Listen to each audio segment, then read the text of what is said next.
আমার জীবন আমার মরণ আমার রবের জন্য।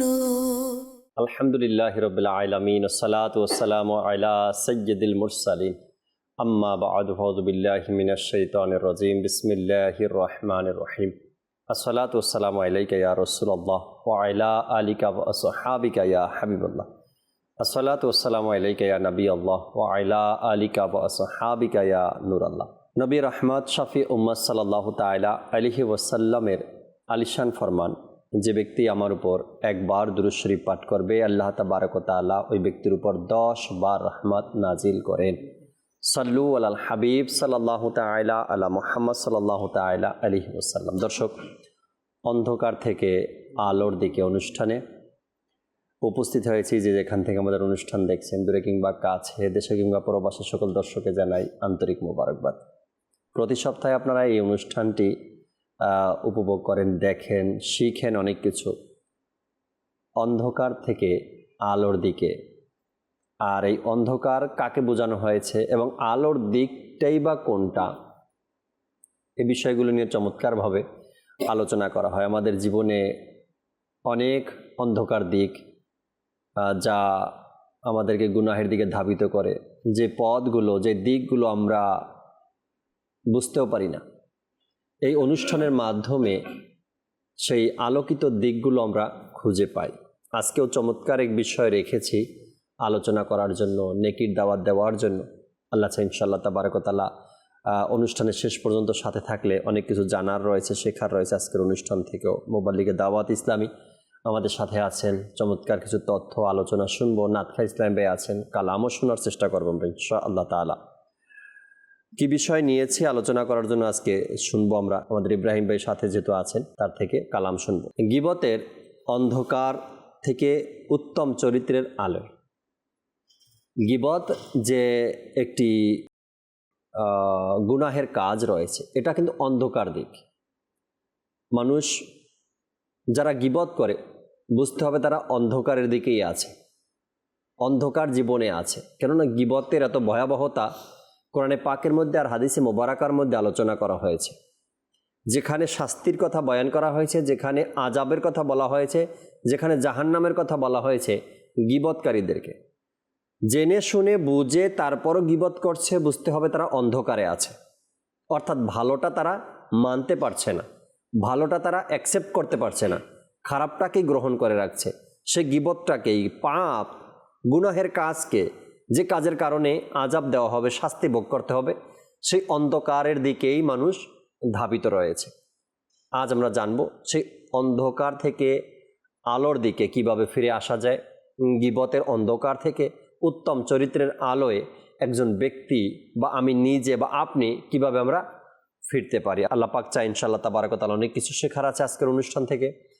আলোচনায় যাওয়ার পূর্বে চাচ্ছি ইব্রাহিম ভাই যদি আমাদেরকে একটি কালাম শোনান অনুষ্ঠানে, এরপরে ইমরান ভাই থেকে আমরা ইনশাআল্লাহ তাআলা গীবতের যে ভয়াবহতা রয়েছে এবং গীবত যে এক অন্ধকার দিক, এটা নয়, এই সকল কথাগুলো আমরা শুনবো ইনশাআল্লাহ তাআলা। জি ইব্রাহিম ভাই। জীবনে হবে কি তোমার দিদারে ইয়া রাসূলুল্লাহ, সে আশায় রয়েছি আমি গুনাহগার।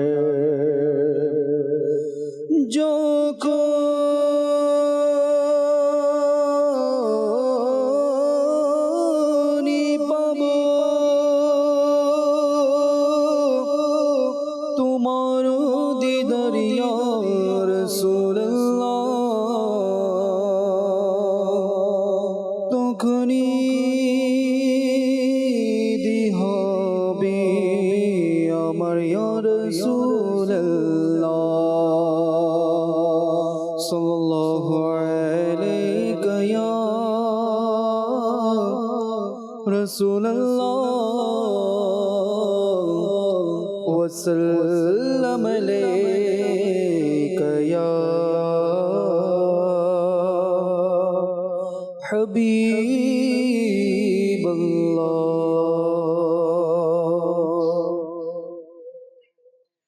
তুমি মোর প্রাণ, তুমি মোর প্রাণ, তুমি মোর প্রাণ, তুমি মোর জান, ওগো প্রিয় নবী, তব তরি কুরবানি প্রাণ, ওগো প্রিয় নবী, করো মোর সব আশা পূরণ, ওগো প্রিয় নবী, করো মোর সব আশা পূরণ, ওগো প্রিয় নবী, দরিদ্রতা থেকে করো ত্রাণ, ওগো প্রিয় নবী, তুমি মোর জান, তুমি মোর প্রাণ, তুমি মোর জান, ওগো প্রিয় নবী, দিয়েছ তুমি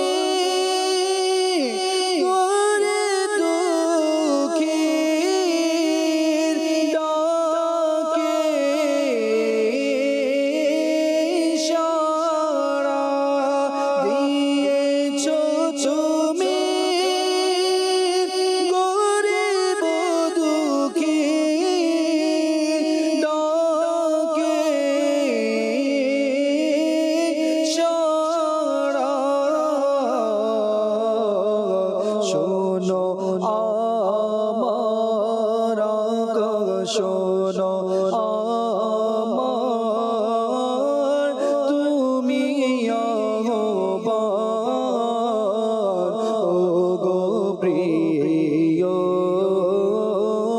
নবী, তুমি মোর প্রাণ, তুমি মোর জান, তুমি মোর প্রাণ, ওগো প্রিয় নবী, মদিনার পাগল বলে লোকে, যেন আমায় ডাকে, মদিনার পাগল বলে লোকে, যেন আমায় ডাকে, এই নামে রয়েছে আকা, এই নামে রয়েছে কত শান ও মান, ওগো প্রিয় নবী, তুমি মোর প্রাণ, তুমি মোর জান, তুমি মোর প্রাণ, ওগো প্রিয় নবী। সুবহানাল্লাহ, সুবহান। নাতে রসুল পাঠ করতে থাকা এটাও অন্ধকার থেকে আলোর দিকে, আলোর পথে যাওয়া। কেননা নাতে রসুল ইশকে রসুল বাড়ায়, নাত আল্লাহ রসুলের ভালোবাসা অন্তরে বৃদ্ধি করে। এই নাত শুনতে থাকাও আলোর দিকে ধাবিত হতে থাকা, আলোর পথে অগ্রসর হতে থাকা। আল্লাহ তাবারক ওয়া তাআলা মানুষকে বিবেক দিয়েছেন আর নফসও দিয়েছেন, যেন মানুষ নিজের নফসের যে কুমন্ত্রণা রয়েছে বিবেক দ্বারা সেটা যেন সে বুঝতে পারে যে আমি এই কাজগুলো করলে আমার জন্য ভালো হবে নাকি খারাপ হবে। আল্লাহ তাবারক ওয়া তাআলা নফসও দিয়েছেন আবার বিবেকও দিয়েছেন ইনসানকে, মানুষকে। নফসও আছে, বিবেকও আছে, উভয়টাই আছে। বান্দা এখন তার বিবেকের মাধ্যমে বিবেচনা করবে নফসের ধোকায় পড়ে সে গুনাহের কাজ করবে নাকি ভালোর কাজ করবে। যেহেতু বিষয় আজকে গীবতের অন্ধকার থেকে উত্তম চরিত্রের আলোয়, বুঝেই গেছেন দর্শক টপিক গীবতের উপরে। ইমরান ভাই সাথে আছেন, কিছু আলোচনা যদি হুজুর দর্শকের সামনে তুলে ধরতে। চলমান যে সময়, এই সময়ে যে গীবত এমন একটি পর্যায়ে চলে গিয়েছে, যারা গীবতের এলেম রাখে তারা বলতে পারবে। সাধারণ যারা মানুষ, যারা আমাদের সমাজে অনেকে সে জানে না, সেই তার মুখ থেকে যে কথাটা বের হয়েছে এটা গীবত কিনা সে নিজেও জানে না। কিন্তু যারা জানে, যারা গীবতের উদাহরণগুলো জানে, এবার কোন কথা বলার দ্বারা গীবত হচ্ছে, তখন সে বলতে বাধ্য হবে যে বর্তমান যে সময়, এই সময়ে গীবত মহামারীর চেয়েও মারাত্মক আকারে ধারণ করেছে। সেটা স্কুল হোক, কলেজ হোক, হাসপাতাল, পরিবারের মধ্যে হোক, এমনকি মসজিদ হোক, এমন কোনো স্থান নেই যেখানে আপনার বৈঠকের মধ্যে একের অধিক যখন মানুষ একত্রিত হয় সেখানে গীবত হচ্ছে না। এখন এর থেকে যখন কোনো একটি প্রবলেম সৃষ্টি হয়, প্রত্যেকটা ক্ষতিকর জিনিস থেকে বাঁচার পদ্ধতিও আছে। এখন প্রথমত হচ্ছে যে আমাকে সে মন মানসিকতা আমার মধ্যে রাখতে হবে যে আমি এই অন্ধকার থেকে আমি আলোর দিকে আসব। কেউ কখনো অন্ধকার পছন্দ করে না। এটা কেমন অন্ধকার? যখন এর সম্পর্কে আমরা জানব যে কিতাবের মধ্যে এসেছে মানুষের কিছু, যেটা আল্লাহ তাআলার পক্ষ থেকে অনেক বড় কিছু নিয়ামতের মধ্যে একটি সবচাইতে উত্তম একটি নিয়ামত হচ্ছে তার ঈমান। তো কিতাবের মধ্যে এসেছে যে যারা গীবতের আদি হবে, যারা গীবত করতে অভ্যস্ত হবে, তাদের মৃত্যুর সময় তাদের ঈমান নষ্ট হয়ে যাবে। এবং এটা এখন যদি আপনি একটু খেয়াল করেন যে আমি আমার হায়াতে জীবদ্দশায় আমি কত নামাজ পড়লাম, আমি হজ করলাম, যাকাত প্রদান করলাম, সালাম করলাম, কত নেকি আমি করলাম, কিন্তু মৃত্যুর সময় যদি আমার ঈমান নষ্ট হয়ে যায়, যদি আমি ঈমান নিয়ে যদি দুনিয়া থেকে যেতে না পারি, কারণ কি? গীবত করার কারণে। এখানে জাকির ভাই, আমাদের চ্যানেলের দর্শক শ্রোতা যারা আমাদের সাথে রয়েছেন এই মুহূর্তে, যারা গীবত করে তাদের কিছু উদ্দেশ্য থাকে, যে অপর ব্যক্তিকে খারাপ করার জন্য, তাকে ছোট করার জন্য, তাকে সমাজের মধ্যে তাকে কালারিং করার জন্য যারা গীবত করেন, তার সম্মান নষ্ট করা, কখনো তার ব্যবসা সম্পর্কে কিছু বলে দেওয়া যাতে করে সে ক্ষতিগ্রস্ত হয়ে যায়, ঠিক আছে, তার ফ্যামিলি সম্পর্কে কোনো কিছু বলে দেওয়া যাতে তার পারিবারিক কলহ সৃষ্টি হয়। এখন এই যে কাজগুলো একজন সামাজিক দৃষ্টিকোণ থেকে, একজন মানবিক দৃষ্টিকোণ থেকে, যে কোনো ব্যক্তির অর্থ নষ্ট হোক, তার সম্পদ নষ্ট হোক, তার সম্মান নষ্ট হোক, তার পরিবারের মধ্যে ঝগড়া ফাসাদ সৃষ্টি হোক, এই জিনিসটা চাওয়া এটা কেমন? এই যে এই সকল বিষয়গুলোকে উদ্দেশ্য করে কিন্তু ওই ব্যক্তির পক্ষ থেকে গীবত আসে, সে গীবতগুলো করে থাকে। তা আমরা যদি দেখি যে আজকে যে আলোচ্য বিষয় নেওয়া হয়েছে গীবত, যে প্রথমত হচ্ছে যে আমি গীবতের যে বিষয়গুলোকে সেটাকে আমি বারবার জানবো, যেহেতু কবিরা গুনাহের মধ্যে একটি শামিল হচ্ছে গীবত। আচ্ছা জাকির ভাই, কিছু কবিরা গুনাহ আছে যে গীবত কবিরা গুনাহ, ব্যভিচারও কবিরা গুনাহ। আচ্ছা, এরপর হচ্ছে সুদ ও কবিরা গুনাহ, জি, আর অনেক কবিরা গুনাহ আছে।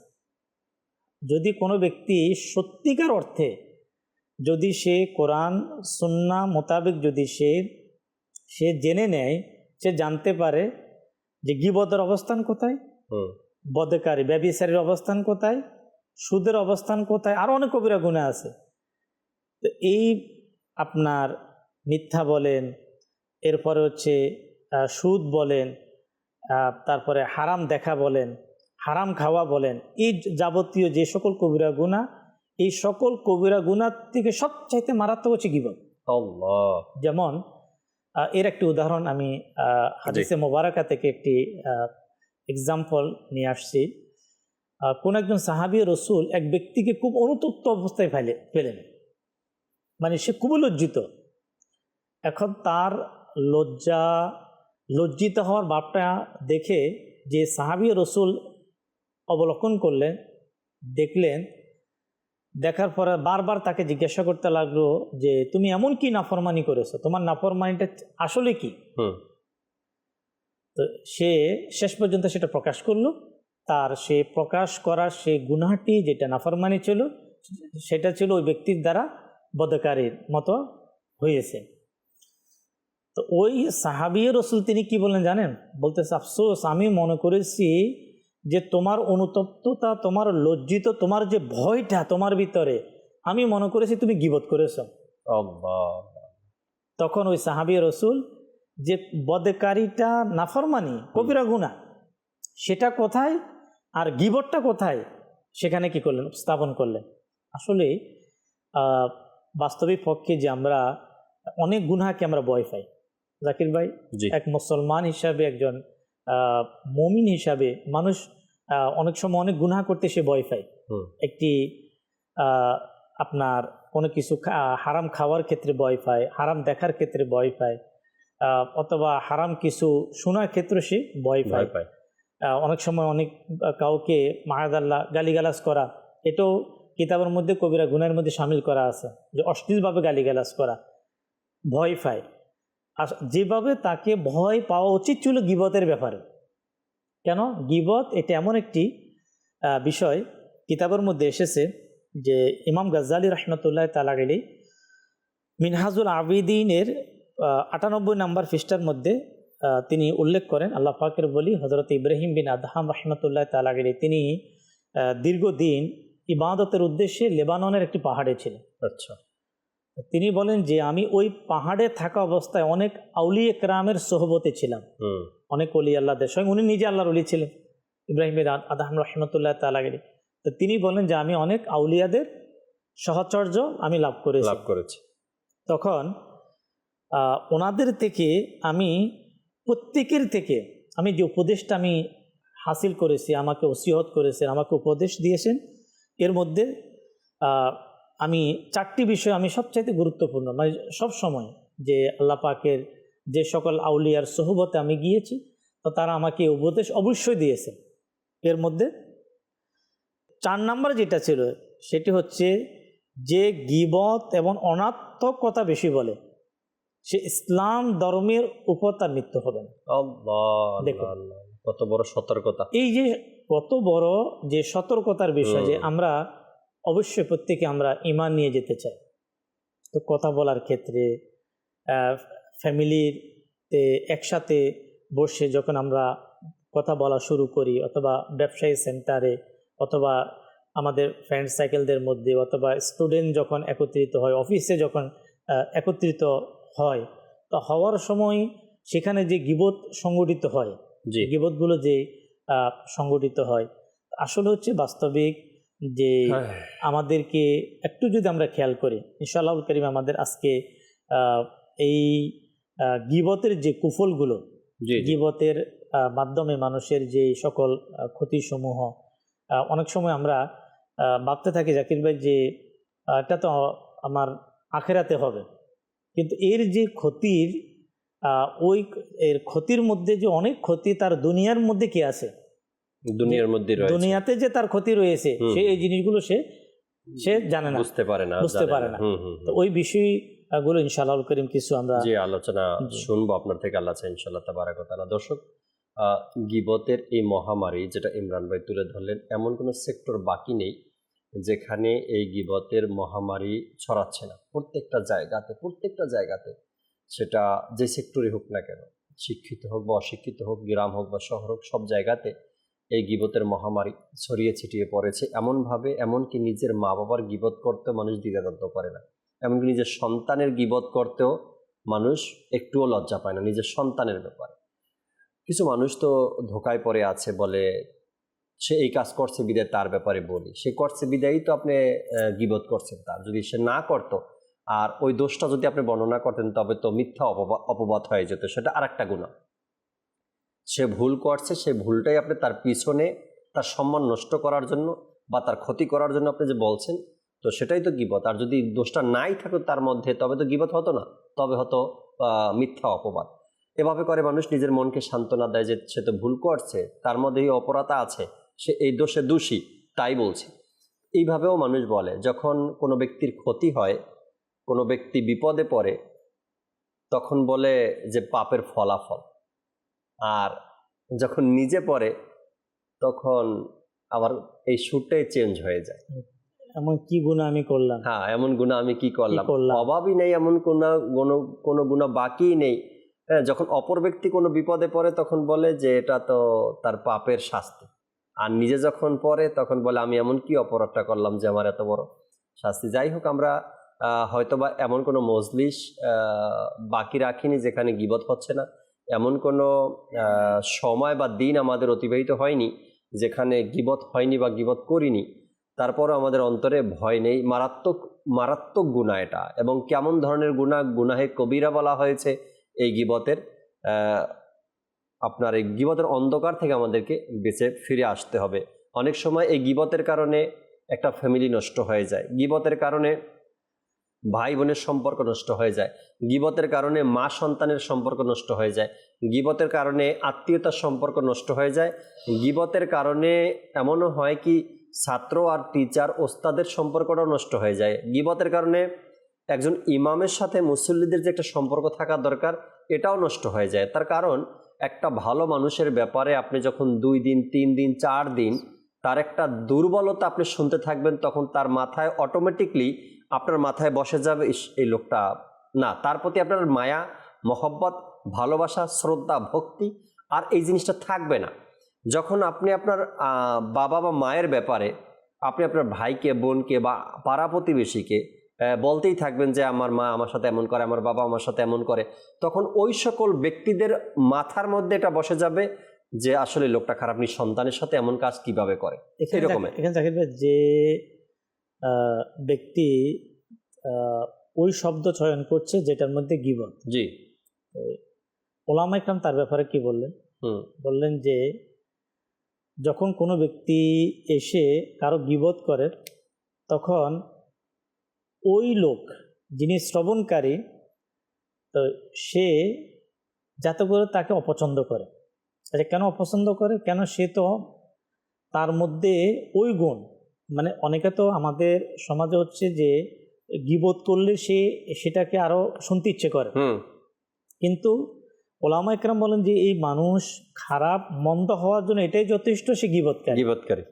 তো এই যে গীবত এবং সগুলখড়ি, এই দুই ব্যক্তির ব্যাপারে বলা হচ্ছে যে তোমরা তার থেকে সম্পর্ক এই জন্য ছিন্ন করো, সে আজ যেভাবে অন্যের গীবত তোমাকে শোনাচ্ছে অনুরূপভাবে সে অন্যদিন তোমার সম্পর্কে আরেকজনকে বলবে।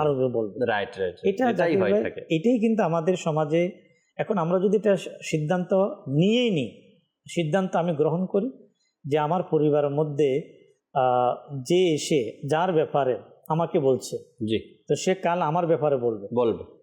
এখন জাকির ভাই, আজ যেহেতু সোশ্যাল মিডিয়ার সময়, ফ্যামিলি ভেঙে যাওয়া, আপনার তালাক হয়ে যাওয়া, ভাই ভাইয়ের দীর্ঘদিনের সম্পর্ক নষ্ট হয়ে যাওয়া, ভাই বোনের সম্পর্ক নষ্ট হয়ে যাওয়া, সেই দীর্ঘদিনের একটি যে সুখী যে পরিবার, জি, একে অপরকে রেসপেক্ট করা, সম্মান করা, একে অপরকে হেল্প করার একটা গীবতের কারণে দীর্ঘদিনের মহব্বতটা শেষ হয়ে গেল, নষ্ট হয়ে যায়। দীর্ঘদিনের একটা শ্রদ্ধা, সম্মান, শ্রদ্ধা, ভালোবাসা এটা সম্মানটা নষ্ট হয়ে হয়ে গেল।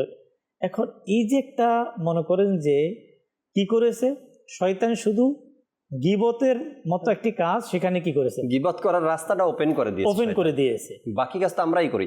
বাকি কাজ এখন দেখেন যে যদি আল্লাহ পাকের দয়ায় যে অন্ধকার থেকে যদি আমরা আলোতে আলোর ফিরে দিকে আসতে ফিরতে চাই বা ফিরে পরে আসি, প্রশান্তি, একে অপর প্রতি সম্মান, তারপরে আপনার মায়া মোহাব্বত, আপনার পারিবারিক যেটা সম্প্রীতি যেটাকে বলা হয়, জি। বন্ধন অটুট রাখা, যদি আমরা চাই, আচ্ছা এটা কি না আছে, এটা সকলেরই সবাই চাওয়া, চায় আমার ঘরটা যেন বেঁচে যায়। বেঁচে যায়। তো কিন্তু এখন যদি আমি গীবতেই বন্ধ করব না, তো ঘর বাঁচাবো তো কিভাবে? ঘর বাঁচাবো এখানে কিভাবে? একটা চমৎকার পয়েন্ট আমি এর আগেও দর্শককে বলছি, ইমরান ভাই, জি যখন সারাদিন পর বাবা ঘরে আসে আর যদি সেই ঘরটা গীবতে পরিপূর্ণ হয়, বাবা ঘরে আসার পরেই সন্তানের মা যিনি থাকে তিনি বড় ছেলে কি অপরাধ সারাদিন করেছে শোনানো, মেজ ছেলে কি করেছে, ছোট ছেলে কি করেছে, মেয়ে কি করেছে, সবার দোষ স্বামীর কাছে বর্ণনা করা। একদিন, 2 দিন, 3 দিন, 4 দিন সন্তানের প্রতি বাবার ভালোবাসা থাকবে, আছে, কিন্তু ওই যে অপরাধগুলো প্রতিদিন বাবা শুনতেছে, একটা দিন বাবার মাইন্ডেও বসে যাবে, আচ্ছা আমার বড় ছেলে সারাদিন মোবাইল নিয়ে থাকে, দেখলেই বাবা দেখলেই একটা ধমকের সুরে বলে কি মোবাইল ইউজ করা হলো। এটা এই আওয়াজটা কেন আসছে? এই জন্য আসছে ঘরে এমন কেউ আছে সন্তানের দুর্বলতা বাবার কাছে বলছে। আচ্ছা, আবার অনেক ঘরের মধ্যে মায়ের ব্যাপারে সন্তানরা বাবাকে বলে, তখন ধীরে ধীরে ধীরে ধীরে তার মাইন্ড সেটআপ এমন হয়ে যায় কি তার মধ্যে এটা বসেই যায়, আচ্ছা এই কাজের মধ্যে সে জড়িত রয়েছে। এইভাবে করে এই সংসারের শান্তিগুলো নষ্ট হয়ে যায়, অশান্তি তৈরি হয়ে যায় একে অপরের বিরুদ্ধে গীবত করতে করতে। আচ্ছা, ভাই ভাই বিয়ের আগে তো সম্পর্কটা অনেক মজাদার থাকে, আপন ভাইয়ের সম্পর্ক বিয়ের আগে অনেক মজাদার থাকে। এক ভাইয়ের বিয়ে হওয়ার পরেই উভয় ভাইয়ের মধ্যে সম্পর্ক নষ্ট কার কারণে হয়েছে? ওই যে শোনাতে থাকে সারা দিন, কখন কখন শোনাচ্ছে কে জানে। এরপর একটা সময় এসে ওই ভাইয়ের প্রতি তার একটা ঘৃণার দৃষ্টি চলে আসে। আচ্ছা, আমার ভাই হয়েও সে এই ধরনের কাজ, এই ধরনের কথা বলছে, আমার ফ্যামিলির সাথে এমন করছে, তো ধীরে ধীরে তার ভিতরে ওই ঘৃণাটা সৃষ্টি হয়, এই সম্পর্কটা ফাটল হয়, সম্পর্কটা নষ্ট হয়ে যায়। আচ্ছা, বোনের মধ্যেও হয় এগুলো। আচ্ছা, এক বোন বেড়াতে আসছে বাপের বাড়িতে, তো মা ভালো মন্দ কিছু বুঝে না, সাদাসিধা মানুষ, আসার পরে আর এক মেয়ের কথাই আর অন্য মেয়েকে বলছে যে সে তুমি আসার আগে তোমার ওই ছোট বোন আসছিল, এসে কি দুর্ব্যবহার করছে, খানা পাকায় না, আমি পাক করলে সে খাবে না, হয়তো না এটা খাবে ওটা খাবে। আচ্ছা, বড় বোন শোনার পরে সে বলতেছে, আচ্ছা আপন মানুষ হয় কিভাবে বা এসব করতে পারে। তখন ছোট বোনের ব্যাপারে নিজের ভিতরে একটা জমে, মানে একটা বিদ্বেষ জমে যায়। এই যে গীবতের কারণে এক একটা সুন্দর সম্পর্ক নষ্ট হচ্ছে, এক একটা গীবতের কারণে এক একটা আল্লাহ তাআলার দেয়া এই সম্পর্কগুলো ধীরে ধীরে ভেঙে যায়, নষ্ট হয়ে যায়। আমি যে কথাগুলো এখন বলছি এর হয়তো আপনারা অনেকে পরীক্ষিত এর সাথে। ভাইয়ে ভাইয়ের সম্পর্ক কখন নষ্ট হয়েছে? কেউ না কেউ ভাইয়ের কানে ওই ভাইয়ের আপন ভাইয়ের গীবত করতে করতে করতে করতে ওই কানকে ঝালাপালা বানিয়ে দিয়েছে। একটা পর্যায়ে এসে ভাইয়ের প্রতি তার ঘৃণা সৃষ্টি হয়ে গেছে। বোনের প্রতি বোনের ঘৃণা কখন সৃষ্টি হয়েছে?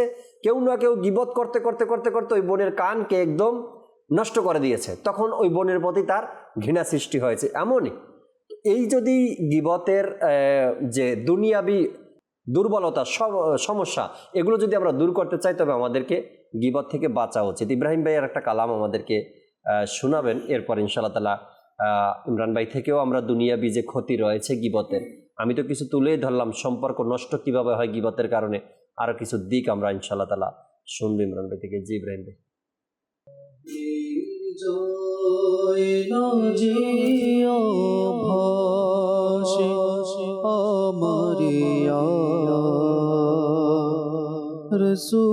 রসুল্লাহ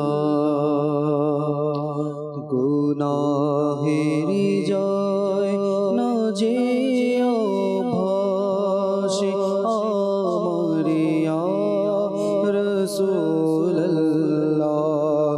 তুমি করো কিছু মাহি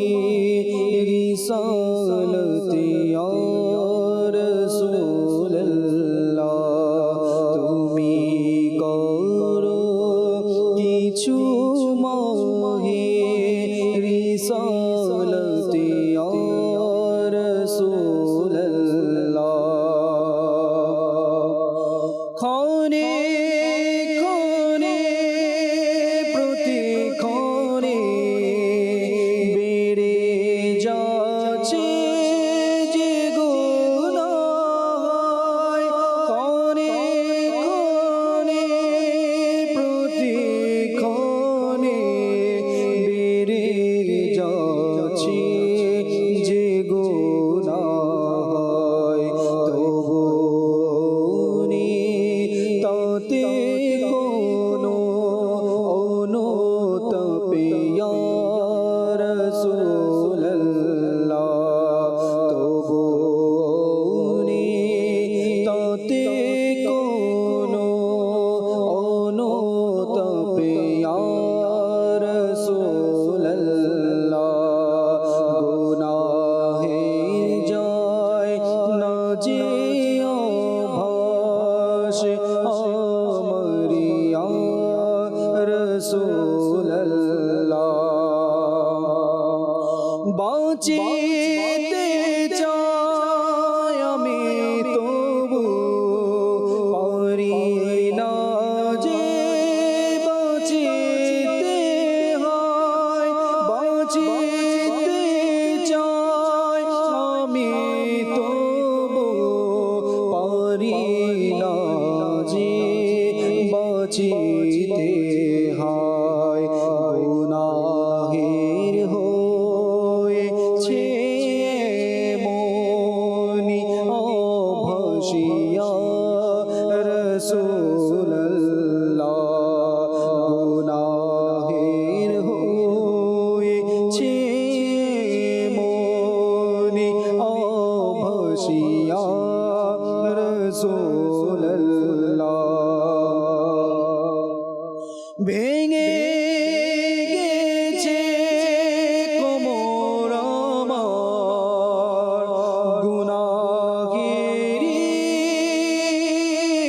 বোঝার ভারে ভেঙে গেছে কোমর আমার গুনাহেরি বোঝার ভারে বাঁচানা ধ্বংস হতে জানে রহমতে ইয়া রাসূলুল্লাহ তুমি করো কিছু মাহে রিসালতে ইয়া রাসূলুল্লাহ গুনাহের যায় না যে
رسول الله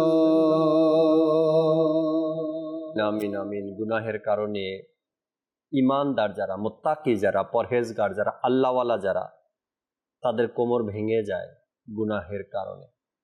এই অনুভূতিটা তাদেরই আছে যারা নেককার বান্দা। তারা নিজেকে বলে গুনাহের কারণে আমার কোমর ভেঙে গেছে। কিন্তু যারা বদকার, গুনাহের মধ্যে লিপ্ত আছে, তারা মনে করে গুনাহ না করলেই তারা দুর্বল হয়ে যায়, এমনটাই চিন্তা ভাবনা। আল্লাহ পাক আমাদেরকে গুনাহমুক্ত জিন্দেগি দান করুক। দর্শকের কিছু কল রয়েছে, দুই একটা কল শুনি আমরা, এরপরে আলোচনায় ফিরবো ইনশাআল্লাহ তাআলা। জি, কল শুনিয়ে দিন।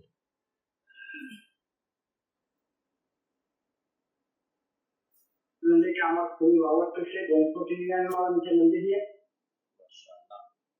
প্রতিদিন মাদানী চ্যানেল দেখেন এবং এখান থেকে যা বলা হয়, আলোচনা করা হয়, আমল করারও চেষ্টা করবেন আল্লাহ চাই ইনশাআল্লাহ তাআলা। জি, পরবর্তী কল দেন। আমাকে যদি কি যে মহান তোমার দরবার এই নাটটা শুনে দিতেন, অনেক মদিনা মদিনা হতো। কি যে মহান তোমার দরবারে কালাম শুনতে চেয়েছেন, দেখা যাক যদি সময় পাওয়া যায় শোনাবো এক দুই পঙ্ক্তি ইনশাআল্লাহ। পরবর্তী কল দেন। আমার নাম মোহাম্মদ সুজন।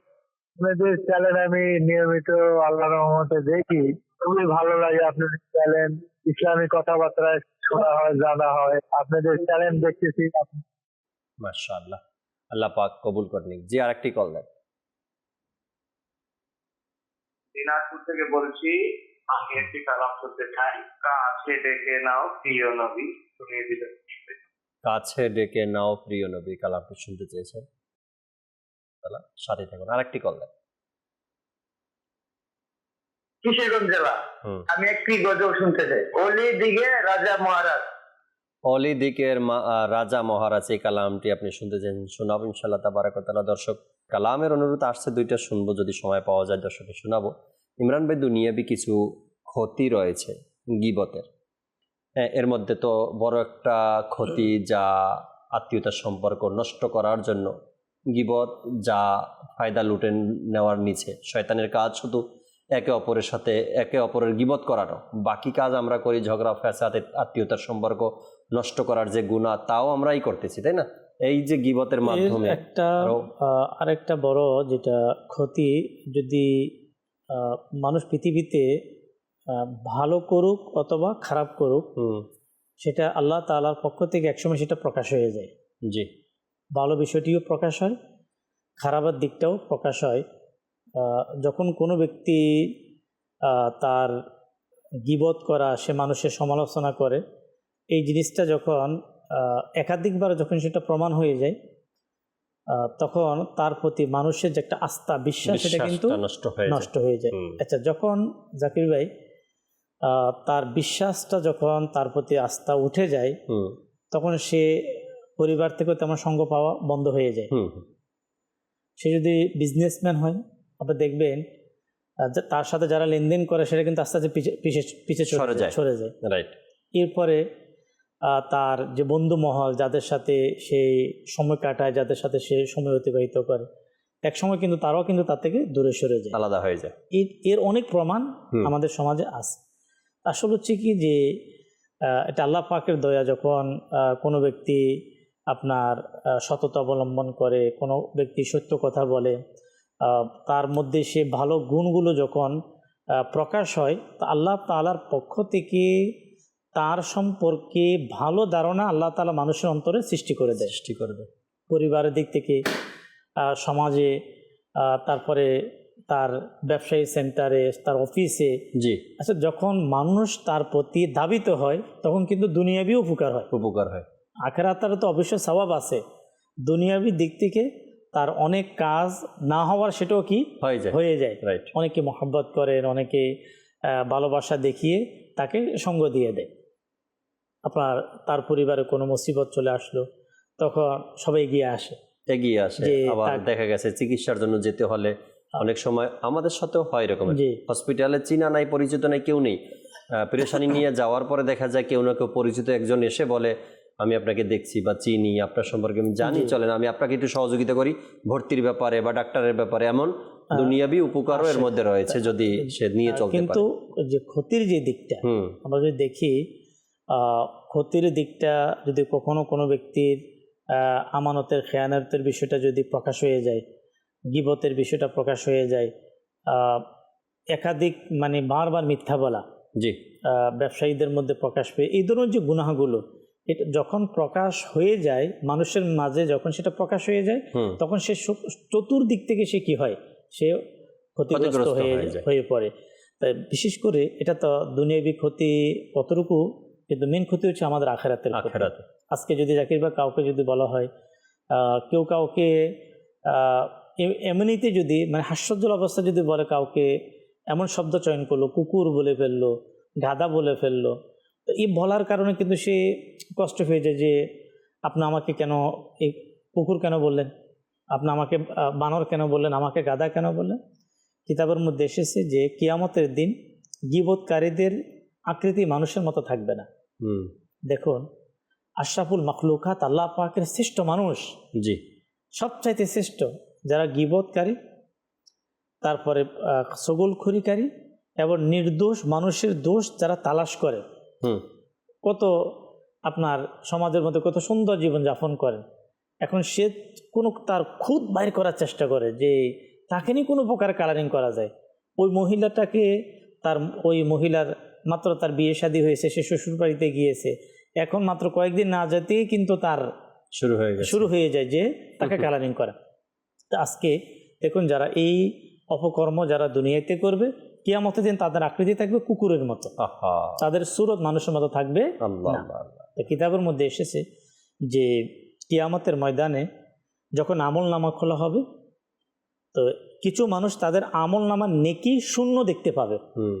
তখন সে বলবে যে মাওলা, আমি কি অমুক নেকি করিনি। সে তার নেকিগুলোকে প্রকাশ করবে। তার যদি হজ থাকে, জাকাত থাকে, তার নামাজ থাকে, তার রুকু সিজদা, সে যা করেছে। তো কিতাবের মধ্যে এসেছে যে বলা হবে যে তোমার গীবতের কারণে তোমার সমস্ত নেকিগুলোকে মুছে দেওয়া হয়। দেখো, এখানে তো অন্য গুনাহের কথা বলা হতো যে তুমি অমুক গুনাহ করেছো, তুমি মিথ্যা বলেছো, তুমি অমুক কাজ করেছো, তুমি অমুক কাজ করেছো, তুমি হারাম খেয়েছো। না, সেখানে বলেছে তুমি গীবত করার কারণে দুনিয়ায় আজকে তোমার আমল নামার থেকে তোমার সমস্ত নেকিগুলোকে কি করে দেওয়া হয়েছে, মুছে দেওয়া হয়েছে। হাসান বসরি রহমতুল্লাহ তাআলা আলাইহি কেউ গীবত করলো, বলে হুজুর অমুক আপনার গীবত করেছে। তখন তিনি কি করলেন, কিছু খেজুর নিলেন আর একটি কাগজ নিয়ে সেখানে কিছু লিখলেন, বললেন যে আমার গীবত করেছে তার কাছে পাঠিয়ে দেন। তো যখন সে কাগজটি ওপেন করলো, সেখানে লেখা ছিল যে ভাই, আপনি গীবত করে আপনার নেকিগুলোকে আমাকে দিয়ে দিয়েছেন, তো আমি এখন খুশি হয়ে আমি কি পাঠাবো আপনার জন্য, আপনি আমার এত উপকার করছেন, তাই আমি কিছু খেজুর পাঠাইলাম। আচ্ছা, এই জিনিসটা পাওয়ার পরে সে এত অনুতপ্ত হলো, এত লজ্জিত হলো, সে হাসান বসরি রহমতুল্লাহ তাআলার কাছে কি তওবা করলেন, ক্ষমা চাইলেন, হুজুর আমাকে কি করে দেন, ক্ষমা করে দেন। তো নবী করিম সাল্লাল্লাহু তাআলা আলাইহি ওয়াসাল্লাম মেরাজের রজনীতে যে যারা দুনিয়াতে যে সকল গুনাহ করেছে, জাকির ভাই এক একটি গুনাহের ব্যাপারে নবী করিম সাল্লাল্লাহু তাআলা ইসলাম এক দুইটা ঘটনা দেখেছেন, কিন্তু গীবত এর ব্যাপারে যারা দুনিয়াতে গীবত করেছে তাদের ব্যাপারে একাধিক ঘটনা। জি, যেমন মিথ্যাবাদীর একটা ঘটনা আসছে হাদিসের কিতাবের মধ্যে, অন্যান্য গুনাহের ব্যাপারে আসছে, কিন্তু সবচেয়ে বেশি যাদের ব্যাপারে এসেছে, যেমন একটি এভাবে এসেছে যে নিজের আপন গোশত সে নিজে ভক্ষণ করছে। কিভাবে? সে তার শরীরের গোশতকে কেটে সে নিজেই সেটা কি করছে, খাচ্ছে, ভক্ষণ করছে। জিবরাইল আমিন আলাইহিস সালাতু ওয়াস সালামকে যখন জিজ্ঞাসা করা হলো যে এই ব্যক্তিকে, বলে হচ্ছে গীবতকারী। আচ্ছা, এরপরে আরেকজন ব্যক্তিকে দেখতে পেলেন, সে মৃত মানুষ, জীবিত না, যার গোশত তাকে খাওয়ার জন্য দেওয়া হয়েছে সেটা ছিল মৃত মানুষের লাশ, সেটার গোশত তাকে দেওয়া হচ্ছে এবং তাকে খাওয়ানো হচ্ছে। তার ব্যাপারে যখন জিজ্ঞাসা করা হলো, তাও বলা হলো যে ব্যক্তি ছিল দুনিয়াতে গীবতকারী। আরেক ব্যক্তিকে নবী করিম সাল্লাল্লাহু আলাইহি ওয়াসাল্লাম, কিছু নারী এবং পুরুষ, সেখানে মহিলা ছিল এবং পুরুষ ছিল, তাদের শাস্তি হচ্ছে তারা তাদের বুকের সাথে ঝুলন্ত অবস্থায় ছিল, মানে ঝুলন্ত অবস্থায় তাদেরকে কঠোরভাবে শাস্তি দেওয়া হচ্ছে। জিবরাইল আমিন আলাইহিস সালাতু ওয়াস সালামকে যখন জিজ্ঞাসা করা হলো তখন বলা হলো এই সকল মানুষগুলা যারা দুনিয়াতে মানুষের দোষ ত্রুটি করে বেড়াতো, মানুষের কাছে মানুষের ত্রুটিগুলো মানুষের কাছে গিয়ে কি করতো, বলে বলে বেড়াতো। আচ্ছা, 4 নাম্বার কি ছিল, যে তারা তাদের নখগুলো হলো তামার। এখন দুনিয়াতে না, সেই দিন তামার নখের মাধ্যমে তারা তাদের চেহারা এবং তাদের বক্ষ এগুলোকে সে চিরবে, পুরা চিরতে থাকবে। তো তাদের ব্যাপারে চিরতে থাকবে। যখন তাদের ব্যাপারে জিজ্ঞাসা করা হবে এরা কারা, বলে এরা মানুষের মাংস খেত, অর্থাৎ দুনিয়াতে তারা গীবত। কতগুলা, মানে বারবার গীবতকারীদের ঘটনাগুলো কি আপনার নবী করিম সাল্লাল্লাহু তাআলা আলাইহি ওয়াসাল্লাম যেটা মেরাজের রজনীতে যেটা অবলোকন করেছেন, আসলে এবং এই কথাগুলো সাহাবা একরামের মাঝে আল্লাহ রাসূল বর্ণনা করেছেন। আর একটি হাদিসে পাকের মধ্যে আসছে না ইমরান ভাই, কি আল্লাহ রাসূল সাল্লাল্লাহু আলাইহি সাল্লাম হঠাৎ করে এক মজলিসে উপস্থিত হলেন, আর উপস্থিত হয়ে বললেন যে তোমরা কি খাচ্ছ? তো উপস্থিত লোকেরা বলল, না আমরা তো কোনো কিছু খাইনি। তো আল্লাহ রাসূল বললেন, আমি দেখছি তোমাদের মুখে খাবারের চিহ্ন। এরপর আল্লাহ রাসূল সাল্লাল্লাহু আলাইহি সাল্লাম সেখানে বিষয়টা ক্লিয়ারও করলেন যে তোমরা এতক্ষণ পর্যন্ত গীবত করেছো, আর গীবত করা মানে আপন মরা ভাইয়ের গোশত ভক্ষণ করা, এবং তোমাদের মুখে তা আমি চিহ্ন দেখতে পাচ্ছি। তো এইভাবে আল্লাহ রাসূল সাল্লাল্লাহু আলাইহি সাল্লাম মানুষদেরকে সংশোধন এবং এই গীবত থেকে বাঁচার ব্যাপারে তাগিদ দিয়েছেন, উৎসাহিত করেছেন। হাদিসে পাকের মধ্যেও আযাবের কথা বর্ণনা করেছেন, যেন মুসলমান হোক বা মানুষ যেন সে গীবত থেকে বেঁচে যায়। যদি গীবত থেকে মানুষ বাঁচতে পারে, নিজের সমাজকে বাঁচাতে পারে, তবে যত ধরনের আজ ফিতনা ফাসাদ রয়েছে এগুলো অনেকটাই কমে যাবে যদি গীবত থেকে সমাজকে বাঁচানো যায়। এখানে একটা বিষয়, যে ওই যে শুরুতে যেটা আমরা বললাম, যখন কোনো ব্যক্তি গীবতকারী হয় আমরা তাকে কেন অপছন্দ করব, তার থেকে কেন দূরে থাকবো? তো এই বিষয়টি আমরা আরও খুব ভালোভাবে বোঝার জন্য হযরতে হাম্মাদ বিন জায়েদ রাহমাতুল্লাহ তাআলা আলাইহি বলেন, একদা আমি হযরতে মালিক বিন দিনার রাহমাতুল্লাহ তাআলা আলাইহির সামনে উপস্থিত ছিলাম। তো তার সামনে একটি কুকুর দেখে আমি সেই কুকুরকে তাড়িয়ে দিচ্ছি। আচ্ছা, যখন কুকুরকে আমি তাড়িয়ে দিচ্ছি তখন তিনি বললেন, হে হাম্মাদ, একে ছেড়ে দাও, নিঃসন্দেহে এটি ওই মন্দ সাথী থেকে উত্তম যে আমার নিকট বসে মানুষে গীবত করে। আচ্ছা, মানে তিনি ওই গীবতকারীকে, কুকুরকে ওই মানুষ থেকে উত্তম বলেছেন যে গীবত করে। দেখেন, আচ্ছা নিকৃষ্ট কতটা গীবতকারী, ও কি পরিমাণে। এখন আমি যদি আমার দিকে তাকাই যে আমাকে আসলে কতটুকু আমি লজ্জিত হওয়া উচিত ওই বুজুর্গানে দিন আউলিয়ে কামিলদের যে নজদিক, তাদের ভাষ্য অনুযায়ী আমার অবস্থা কোথায়? আমি যদি আমার কথা বলি, আমি যে এখন যে আলোচনা করছি, যে আমি যখন আমি বুঝতে পারবো তখন আমি যদি লজ্জিত হই, এটা আল্লাহ তাআলার কাছে পছন্দ হবে, যেন আমার বান্দা কি বুঝতে পেরেছে, তার অপরাধটা সে বুঝতে পেরেছে এবং তার দ্বারা ভুল হয়েছে এটা সে অনুতপ্ত। তখন আল্লাহ তাআলা খুশি হন এবং বান্দাকে আল্লাহ তাআলা মাফ করে দেন। অনুরোধের কালামের 1-2 পংক্তি শোনাবেন সময় একেবারে শেষের দিকে, এরপরে আমরা অনুষ্ঠানের শেষের দিকে যাওয়ার চেষ্টা করবো ইনশাআল্লাহ তাআলা। জি ইব্রাহিম, কি যে মহান তোমার দরবার রাসূলে আরবি, তোমার দরবার দয়ার ভান্ডার রাসূলে আরবি, দো জাহানের তুমি বাদশাহ রাসূলে আরবি, দো জাহানের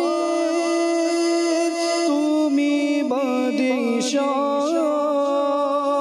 রাসূলে আরবি, তুমি নবীদের রোজদার রসুলে আরবি কি যে মহান তোমার দরবার রসুলে আরবি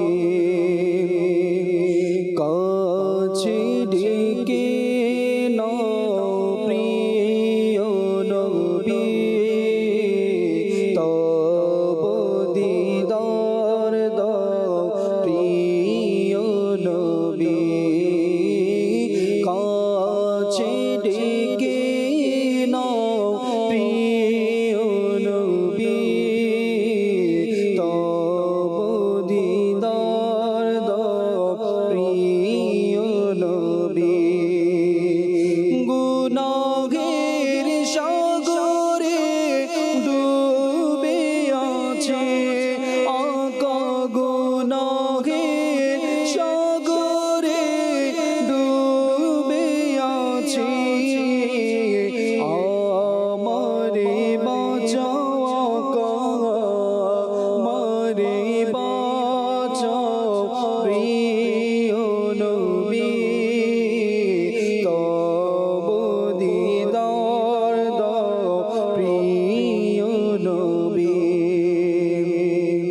ওলি দিগের রাজা মহারাজ ওলি দিগের রাজা মহারাজ লাও মোদের সালাম খানি আব্দুল কাদের জিলানি আব্দুল কাদের জিলানি কৃপা করে রাখো মোদের লাজ কৃপা করে রাখো মোদের লাজ গো কুতুবে রব্বানি আব্দুল কাদের জিলানি আব্দুল কাদের জিলানি ওলি দিগের রাজা মহারাজ লাও মোদের সালাম খানি আব্দুল কাদের জিলানি আব্দুল কাদের জিলানি আল্লাহ সুবহানাল্লাহ। আল্লাহ তাবারক ওয়া তাআলার দরবারে শুকরিয়াও আদায় করি যে এই সময়ে এসে দাওয়াত ইসলামের মতো এত চমৎকার এক সংগঠন আমরা পেয়েছি, যার মাধ্যমে বিভিন্ন গুনাহের পরিচিত আমরা জানতে পাই এবং এ থেকে বাঁচার উপায় যা রয়েছে তাও আমরা শুনে থাকি। দর্শকের পক্ষ থেকে আসা কিছু SMS শেষ মুহূর্তে পড়ি, এরপরে বিদায় নেই। একজনে লেখছেন, মাশাআল্লাহ হুজুর, আপনাদের কথা আমাদের বর্তমান জেনারেশনের জন্য খুবই গুরুত্বপূর্ণ। অবশ্যই। আরেকজন লেখলেন, আসলে দাওয়াত ইসলামীর প্রশংসা না করলে নিজেকে হতভাগা মনে হয়। সত্যি আপনারা যেভাবে জাতিকে পথ দেখাচ্ছেন, যাক শুকরিয়া আদায় করি আপনারাও। আপনি চমৎকার। আরেকজনের চমৎকার একটি কবিতা লিখে পাঠিয়েছেন দাওয়াত ইসলামীর কে নিয়ে।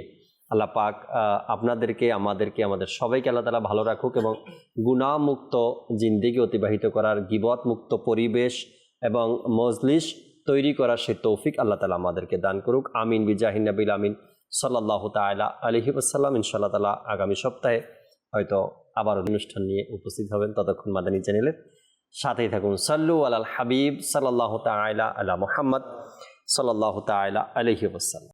আমার জীবন, আমার মরণ, আমার রবের জন্য।